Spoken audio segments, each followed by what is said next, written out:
Fiza Ali as a guest ही आई थी कामरान शाहिद के शो में, लेकिन जो बातें हुई, जो गुफ्तगू हुई, जो कि अनरीजनेबल कॉन्वर्सेशन थी, जो बदतमीजी थी, उस हवाले से क्या मजीद डेवलपमेंट है, क्या मजीद अपडेट्स है, ज़रा बताइए। अच्छा, एक तो ये मसला है कि फिर फिजा अली की बात करनी पड़ती है हमें बार बार, तो फिजा अली को आप छोड़ें।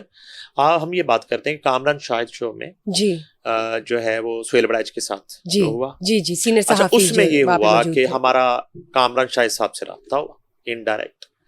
तो कामरान शाहिद साहब ने ये बताया हमें कि उन्होंने कहा कि ये जब शो हो गया तो शो के दौरान जो कुछ हुआ, करने वाले पे कोई बात या कोई आप कह लें कि मज़ाक और जिनके मुतल्लिक किया जा रहा था, किसी को कोई एतराज नहीं था। ठीक है।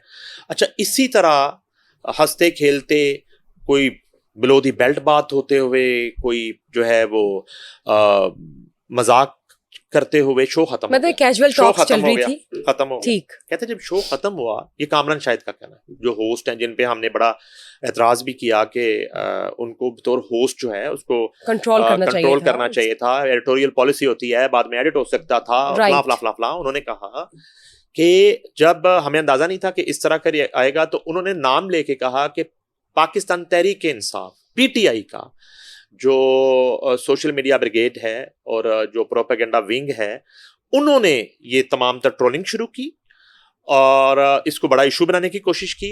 तो जब अगले ही दिन सुबह शो ऑन एयर होने के बाद अगले ही दिन सुबह हमने ये देखा कि इस तरह के हालात हैं, तो कहते हैं कि मैंने सुहेल बड़ाई साहब को फोन कर दिया फौरन। अच्छा, उन्होंने फोन किया बतौर होस्ट बतौर मेजबान उन्होंने सुहेल बड़ाई साहब को फोन कर दिया। फोन करके उन्होंने कहा कि सुहेल साहब, इस तरह की सूरत हाल है, तो आप क्या हुक्म है कि ये तो इस तरह का गंद हो रहा है, तो अगर आप कहते हैं तो हम फौरी तौर पे इस शो को हटा देते हैं दुनिया टीवी के डिजिटल मीडिया से और उसके पेजेस से, और इसको हम रिमूव कर देते हैं अगर आप कहते हैं। ठीक। बकौल कामरान शाहिद के सुहेल बड़ाइच साहब ने कहा कि इसमें तो कोई ऐसी बात ही नहीं है, मुझे कोई एतराज नहीं है, बिल्कुल आपने नहीं हटाना। अच्छा, ये भी अल्फाज है उनके कि उन्होंने सुहेल बड़ाइच साहब ने कहा कि बिल्कुल आपने इस तरह के जो है ना घटिया प्रोपेगेंडे की वजह से और इस तरह की ट्रोलिंग की वजह से और इस तरह की बकवासियात की वजह से आपने शो नहीं हटाना, आप इसको चलने दें। मतलब उन्हें कोई एतराज नहीं था। उन्होंने कहा मुझे कोई एतराज नहीं, मेरे लिए ये एक नॉर्मल बात है,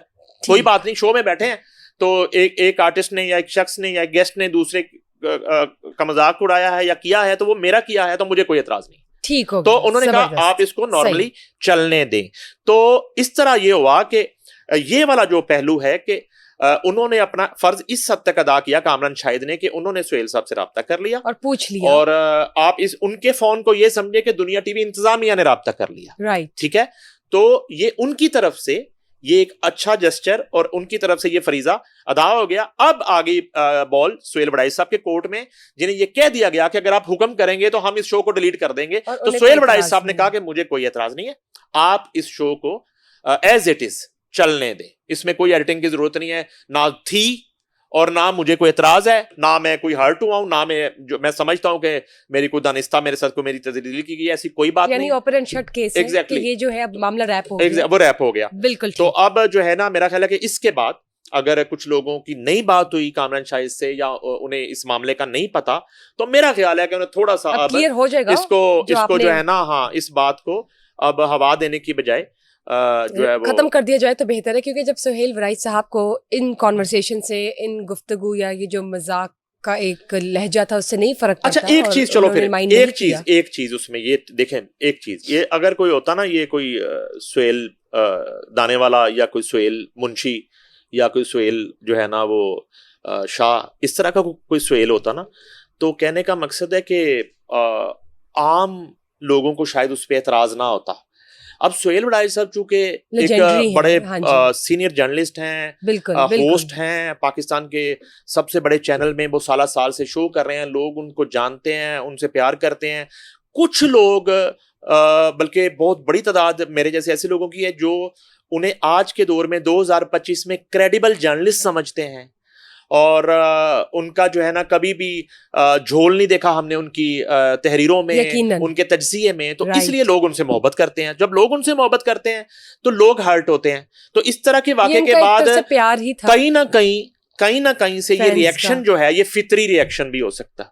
लोग हर्ट हुए कि यार एक खातून उठ के मुंह उठा के जो है सुहेल साहब के हवाले से इस तरह की बात करे। अच्छा, ये थोड़ा सा ये रिएक्शन, इसको पूरे का पूरा कामरान शाहिद का जो मौकफ है कि ये पूरे का पूरा पीटीआई पे भी नहीं डाल देना चाहिए। ये एक फितरी रिएक्शन भी है जो उनके फैंस ने और उनके जो है ना चाहने वालों ने, उनके प्यार करने वालों ने, उनके इर्द गिर्द उनके दोस्तों ने जो है ना वो हर्ट हुए और वो अपने जज्बात पे काबू नहीं रख सके और उन्होंने मुख्तलिफ प्लेटफॉर्म पे, चाहे वो सोशल मीडिया है या वो टीवी मीडिया है या वो एक पब्लिक एक जो गैदरिंग्स होती हैं उसमें उन्होंने इसको कंडेम्प्ट करना शुरू कर दिया और इस रवैये की मजम्मत की और उन्होंने बुरा भला कहना शुरू कर दिया। उन्होंने अपनी लेंस से देखा कि ये उनको अनरीजनेबल लगा। लेकिन सुहेल वराई साहब ने, और ये जो आपने कामरान शाहिद की कॉन्वर्सेशन बताई है ऑफ द रिकॉर्ड, कि अब उन्हें कोई इतराज नहीं है और वो एक लाइट हार्टेड शो था, एक एंटरटेनमेंट शो था, ईद शो था, तो उसमें जो कॉन्वर्सेशन थी वो मजाक का ही एक हिस्सा थी या व्हाट्सएवर। तो let's keep it as open and shut case. और मेरे ख्याल से अब मामला क्लियर हो गए जिस तरह आपने क्लियर किया हमारे पॉडकास्ट के जरिए। पिछले इलेक्शंस में उन्होंने गिला किया था कि उन्हें हराया गया है। उन्होंने स्पेशल प्रेस रिलीज की और प्रेस रिलीज में उन्होंने कहा कि बहुत से इल्ज़ामात लगाए, डायरेक्ट टॉक की उन्होंने और गिले शिकवे किए, लेकिन अब वो जो तमाम बातें थी उसके हवाले से उन्होंने माफ़ी मांग ली है। ये क्या चल रहा है? ये तो खैर एक बड़ापन है उनका, उन्होंने माफ़ी मांग ली है, लेकिन उससे पहले ये बड़ी तकलीफदेह बात थी। जितना मैं मियाँ जावेद लतीफ़ को जानता हूँ, वो हम जब से जर्नलिज्म कर रहे हैं उनको देख रहे हैं, वो साफ्ती इदारों में भी आ रहे होते हैं, टॉक शोज़ में बैठ रहे होते हैं, मिलना जुलना। जो रोज़नामा जंग में परवेज़ बशीर साहब से बड़ी दोस्ती हुआ करती थी तो वहाँ उनसे मुलाकातें भी होती थी।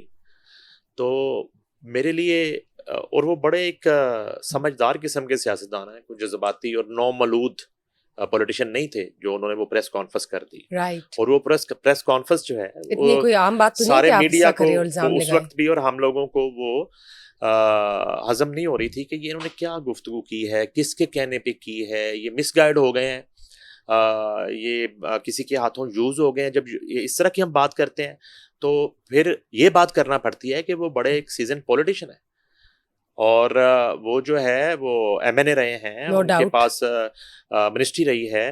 तो और नून लीग में भी जो उनकी सियासत है वो शहबाज शरीफ के करीबी जो एक नौरतन है उनमें नहीं है, वो नवाज शरीफ के साथ जो है ना वो पैरोकार है जी। और मैंने जो जहाँ तक उनको देखा है, और मियाँ नवाज शरीफ जो है वो इंतहाई एक आपको पता 3 दफा के वजीर आजम है और उन्होंने बड़े बैलेंस्ड किस्म की वो पॉलिटिक्स करते हैं। बिल्कुल।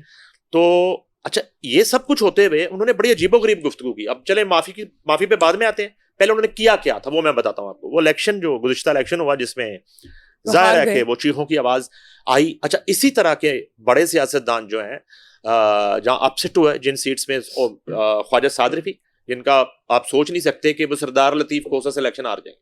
अच्छा, ख्वाजा साद रफी हार गए। ख्वाजा साद रफी ने बड़ा टाइमली हम लोगों को मैसेज कर दिया कि मैं हार गया। राना सनाउल्लाह फैसलाबाद से आ रहे, उन्होंने भी इसी तरह से किया। उन्होंने बड़ा बर वक्त, बजाय किसी कंट्रोवर्सी में पड़ने के बजाय उन्होंने हार को तस्लीम किया। अच्छा, ऐसे नामों में ये एक बड़ा नाम जावेद लतीफ थे